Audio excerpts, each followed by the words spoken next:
हुकूमत पाकिस्तान ने सऊदी अरब जाने वाले 18 साल से ज़ायद मर्दों को एस्ट्राज़ेनेका वैक्सीन लगाने का फ़ैसला किया है। वज़ीर-ए-आज़म के मामून ख़ुसूसी बराए सेहत डॉक्टर फैसल सुल्तान ने मकामी मीडिया को बताया है कि 18 साल से ज़ायद मर्दों को जो सऊदी अरब जाने के ख्वाहिशमंद हैं उनको एस्ट्राज़ेनेका वैक्सीन लगाने का फ़ैसला किया गया है, जिसका ऐलान आज कर दिया जाएगा। ख्याल रहे कि इससे कबल बैरून मुल्क सफ़र करने वाले पाकिस्तानियों को फाइज़र वैक्सीन लगाने का फ़ैसला किया गया था। ताहम महकमा सेहत के हुकाम का कहना है कि चूँकि पाकिस्तान में फाइज़र वैक्सीन महदूद मिकदार में मौजूद है, इसलिए उस वैक्सीन को कमज़ोर क़ुव्वत मुदाफ़त रखने वाले अफराद और मूज़ी बीमारियों में मुब्तला अफराद के लिए मुख्तस किया गया है। ताहम एस्ट्राज़ेनेका वैक्सीन अब 18 साल से ज़ायद उम्र के अफराद को लगाने का फ़ैसला किया गया है। वज़ीर-ए-आज़म के मामून ख़ुसूसी बराए सेहत डॉक्टर फैसल सुल्तान का कहना था कि सऊदी अरब ने एस्ट्राज़ेनेका और फाइज़र वैक्सीन की मंजूरी दी है, लिहाजा सऊदी अरब मजदूरी के लिए जाने वाले अफराद अपनी दस्तावेज़ात दिखाकर एस्ट्राज़ेनेका वैक्सीन लगवा सकते हैं।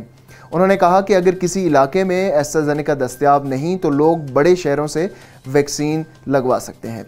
District health officer Islamabad Zaeem Zia ने उर्दू न्यूज़ को बताया था कि ओवरसीज़ पाकिस्तानियों का मसला हल करने के लिए हुकूमत पाकिस्तान ने अपनी पॉलिसी तब्दील करते हुए एस्ट्राज़ेनेका वैक्सीन 40 साल से कम उम्र के अफराद को भी लगाने की इजाज़त दे दी है। ताहम ख़वातीन के लिए अब भी 40 साल की उम्र की शर्त बरकरार है।